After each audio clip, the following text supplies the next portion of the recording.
Buenos días, mi nombre es Mario García, estudiante de la asignatura de tópicos avanzados de las telecomunicaciones con la profesora María Eugenia Lozada. Bueno, a mí me toca hablar sobre la ley de Snell, pero antes sobre hablar de la ley de Snell voy a hablar sobre lo que es la reflexión y la refracción de la luz, que son dos fenómenos físicos que pueden experimentar un rayo de luz.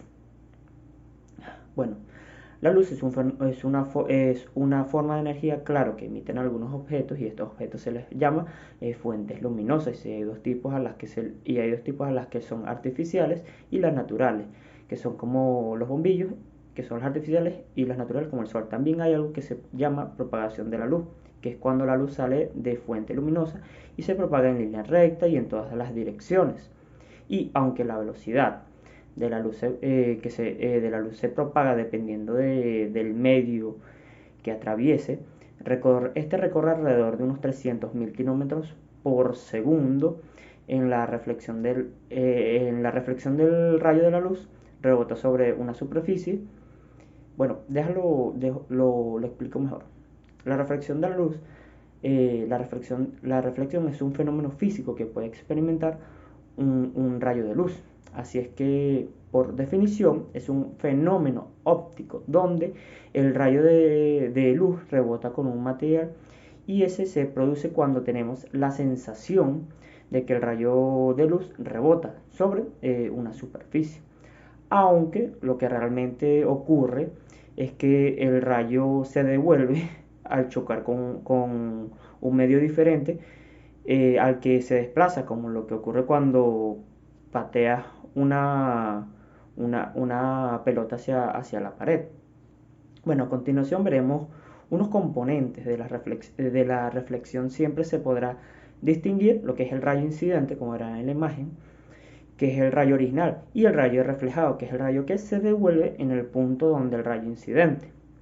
Y reflejado se trata de una línea imaginaria perpendicular a la que la superficie se le conoce como normal.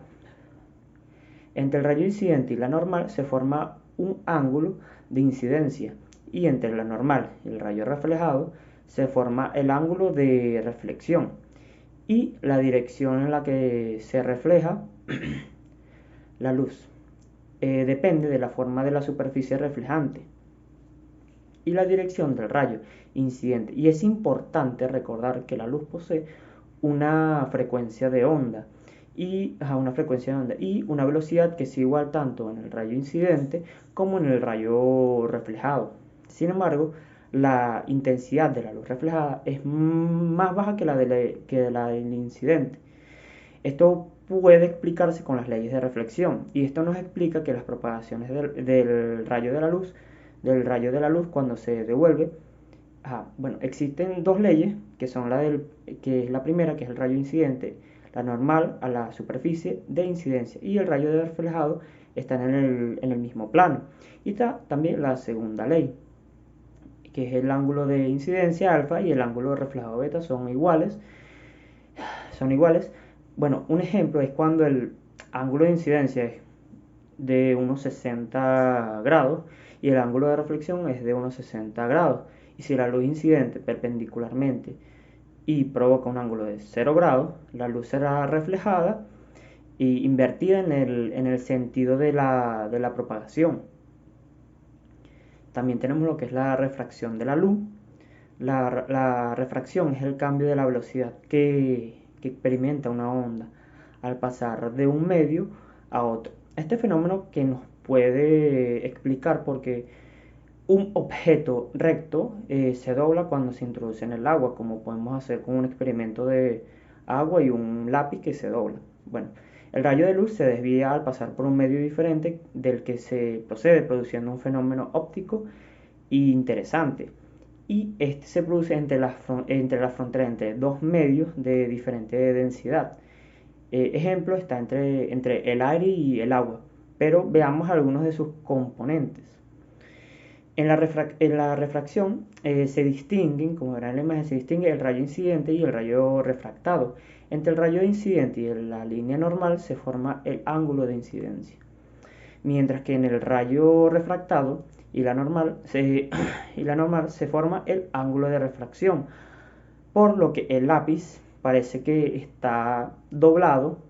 También se, también se produce la refracción cuando la luz atraviesa capas de aire a distintas temperaturas. Un ejemplo muy famoso de esto es cuando vemos los espejismos, que se producen por un caso extremo de refracción, aunque este se le denomina como refracción total.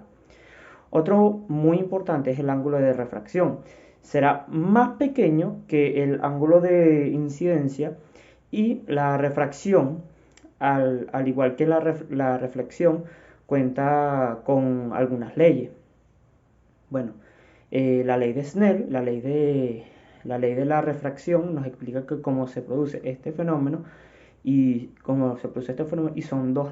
Bueno, la primera nos dice que el rayo incidente en la superficie de separación de dos medios a lo normal y la superficie en el punto incidente y el rayo refractado están en el mismo plano. Y también tenemos lo que es la segunda ley, que es la que nos dice que el incidente de la refracción, el ángulo de incidencia y el ángulo de refracción se relacionan por la siguiente expresión y están en la fórmula matemática que les estaré enseñando de la ley de Snell. Pero ¿para qué nos sirve? Bueno, conociendo el índice de la refracción de ambos medios y el ángulo de entrada de la luz incidente, podemos predecir con esto la dirección del rayo en el medio refractado. Las trayectorias de los rayos de la luz son reversibles, lo que aplica una simetría en la ley de Snell, dejando claro que se puede aplicar para los rayos, para los rayos entrantes como para los salientes, y por lo que a esta segunda ley de refracción es la que se le conoce como la ley de Snell.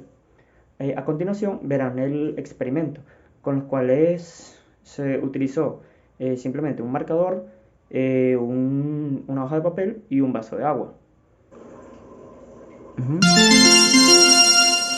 Podemos observar cómo cambian de dirección las flechas.